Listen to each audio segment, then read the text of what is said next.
Wonderful. Well, we're going to tell you a little bit about our different missions here at Canyon Lake and about the dam and how we walk and we can talk. And yeah. Think that'll work? So that means keep up. Eroded. You see that dark line down there? That's the typically where the conservation pool would be. So we're not making flood releases, but water is being released into the Guadalupe River. As I mentioned, the Guadalupe Blanco. Think about the fish and the animals, the habitat that's down below the river. What about, again, there are minimum requirements. There are cities, okay, below the dam that have water rights, just like you guys have a concept of how big an acre is. Water supply, in other words, is what Will's saying. And you know, luckily for you know, Comal County, Guadalupe County, we have a really good water supply diameter too, and it's sort of like a pipe that goes underneath, and that's where the water goes through. Now, right now, we say that that tube or that conduit is charged 100 CFS through the GBRA powerhouse down there. They can do 500 through the generators and another 600 through the cave in. So we have to be very smart about dewatering. Primitive type campground. Canyon Park is another campground. Cranes Mill on the southwest corner of the lake. That's why I think it's great you guys are in this academy. You're learning about science. And you guys are going to get to go through the gorge and see that.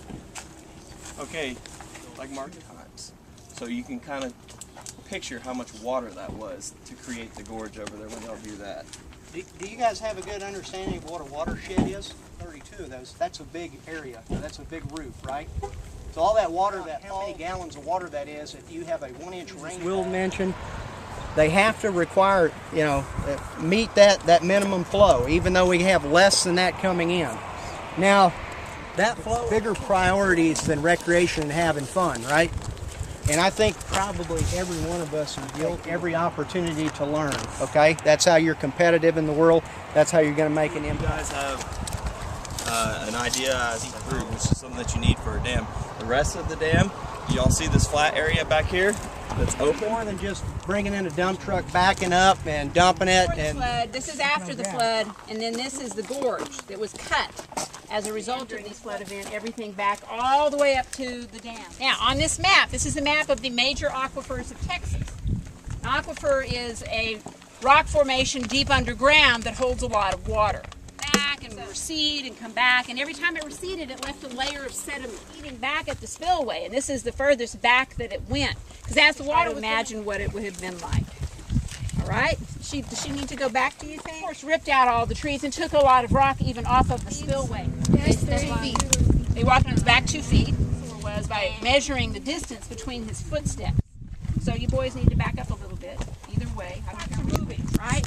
Weathering is when it breaks down, it's exposed to the wind and the sun and the rain. Did a casting of one of these. So we didn't really open up the gorge for tours until 2007. Pushing and shoving right now. See how it runs through? I can hear it. Yeah. It's like a cricket. Yep. So when it rains, when you hear about the aquifer being recharged to this entire region from Austin to San Antonio, to me they look like little flakes of oatmeal or lentils. This is one that's very common in the gorge. It's a clam, commonly mined. Another thing I want to point out here, look in front of me. Over here, we got a which weakens the rock even more. But there's very little soil profile. And then a little to the right, you see water pouring out just out of the rock. It kind of looks like they're in on their own. And if you go over here, you see there are a couple of 3 or 4 fish in there. There are carp, kind of attract fish that nobody wants. So I do encourage you to come back to the gorge on your own. These layers of rock exposed that had the water in it, the Edwards, right? You've heard of the Edwards? 0 feet above sea level, right? The lake is at about 905, 906. Hopefully this isn't in your lifetime, but it can happen. All right?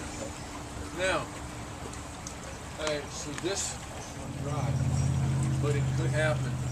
Now, one other comment that I have to make is this water looks really pure. Oil. Yes.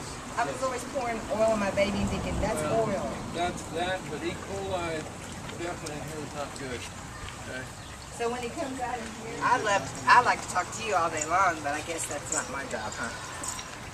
I better go. So with that, this passive system means that there's no actual. So with that, I'm facing south. Now these solar panels are using, and the sun will make the water so hot it gets up to 212 degrees. So like this, the water is already preheated to a temperature system. But what we do is when it rains, the roof we use to collect the water and it runs off into these. Now, we use about 25 we collect water from the rain, but we collect it about having wind turbines up there. So it really depends on the city limit playing through those blades. Okay, so you can see the difference. Wind speed of like 8 to 10 miles an hour before it actually starts making electricity. So right now it's spinning, but it's not generating anything. It has to keep going at a consistent wind speed of like 8 renewable energy. Is that even though you're using the sun, the wind, the water, if you have a power outage, you will not have electricity. Okay, a lot of people think, okay, let's go back inside, we'll cool off.